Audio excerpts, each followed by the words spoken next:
चाहूंगा हमारे प्रकाश जी को कि कुछ आए और हमें सुनाए। उन्होंने बहुत ही क्या? खूबसूरती से मंच का संचालन किया।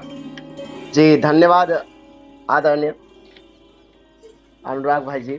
जी। मैं जी प्रकाश आप जी। सबके मध्य में अपनी एक रचना रखता हूं और ये रचना जो है समर्पित है आज उन सभी लोगों को जो हिंदी को आगे बढ़ा रहे हैं, देश को आगे बढ़ा रहे हैं और आज तक बढ़ाते आए हैं, विशेषकर उन गुरुओं को।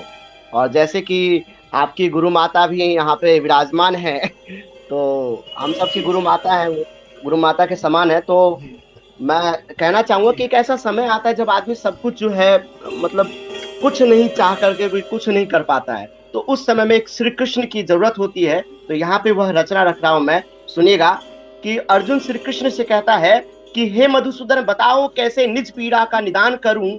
आप तो सर्वव्यापी हैं, आगे मैं क्या बखान करूं। अपनों के रक्तपात के भय से ही मेरा जी सूखा जाता है। दोनों ओर केवल हार है, कुछ समझ नहीं आता है। यदि युद्ध करता हूं तो अपनों का रक्तपाती कहलाऊंगा। जो युद्ध से भागू तो निज कर्म से कायर बन जाऊंगा।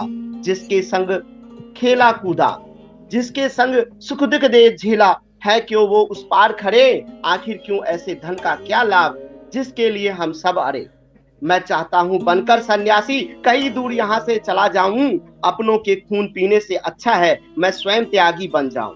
इनको मारकर मैं भला कैसे धर्म का पालन कर पाऊंगा। इनके अस्थियों को देखकर तो मैं स्वयं ही मर जाऊं।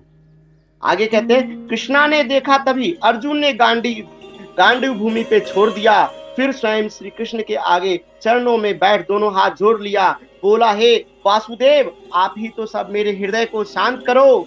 मैं दुखिया आपके शरण में हूँ, आप मेरे पीड़ा का निदान करो। आप मेरे पीड़ा का निदान करो। अर्जुन के मनुस्थिति को स्वयं श्री कृष्ण ने ब्रह्म रूप दिखाया। उसी क्षण कुरुक्षेत्र में भगवत गीता का मूल मंत्र समझाया।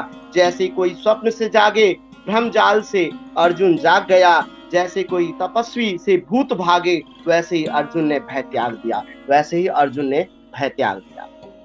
आगे श्री कृष्ण कहते हैं, हे अर्जुन, उठो स्वयं लक्ष्य की और तुम ध्यान करो। संपूर्ण वेदना को त्यागो, केवल कर्म महान करो। युद्ध तो केवल युद्ध है, चाहे ही अपने हो या पराए। फिर क्यों मुंह बंधन में पड़कर हो क्यों यूं घबराए। हित अहित छोड़ शून्य में पहुंचकर काम करो। उठो हे कुंती नंदन, गांडीव का न अपमान करो। छोड़ दो फल की इच्छा, तुम योगी बन जाओ। हे पार्थ, लक्ष्य साध स्वयं की जिम्मेदारी निभाओ। क्या था जो पहले ना था या आगे ना होगा। यदि छोड़ दिया मैदान चले गए तुम, तो समझ तुम सा दागी ना होगा। अकेला सही परम ब्रह्म है, अकेला नहीं परम ब्रह्म है। फिर क्यों घबराते हो, मृत्यु तो सर्वदा ही सत्य है। फिर क्यों तुम मुंह लटकाते हो। सूरज भी क्या कभी उजाला करने से घबराता है। क्या जल कभी प्यासे का प्यास नहीं बुझाता है। संदेह में पड़कर फिर क्यों असमर्थता दिखाते हो। व्यर्थ की चिंता में पड़कर हे पार्थ क्यों तुम घबराते हो। उठो उठो हे वीर योद्धा, चलो स्वयं में मुस्कान भरो। सोचो मत लाभ हानि, केवल युद्ध घमासान करो। बैठ गए जो तुम कैसे, बैठ गए जो कैसे, तो अगले पीढ़ी को राह दिखाओगे।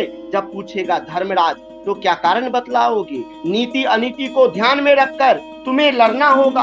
आपकी उम्र सीमित है, यह सिद्ध तुम्हें करना होगा। याद करो पंचाली का दर्द, प्रत्यंचा पर चाप चढ़ाओ तुम। हे, ये तो केवल कर्म की से स्वयं मरे पड़े हैं। ये तो पहले ही कर्म से मरे पड़े हैं। तुम मुक्ति इन्हें दिलाओ तुम मुक्ति इन्हें दिलाओ तुम। बहुत बहुत धन्यवाद। बहुत सुंदर बहुत बहुत सुंदर, सुंदर। बहुत अच्छी, प्रकाश जी बहुत सुंदर। बहुत सुंदर।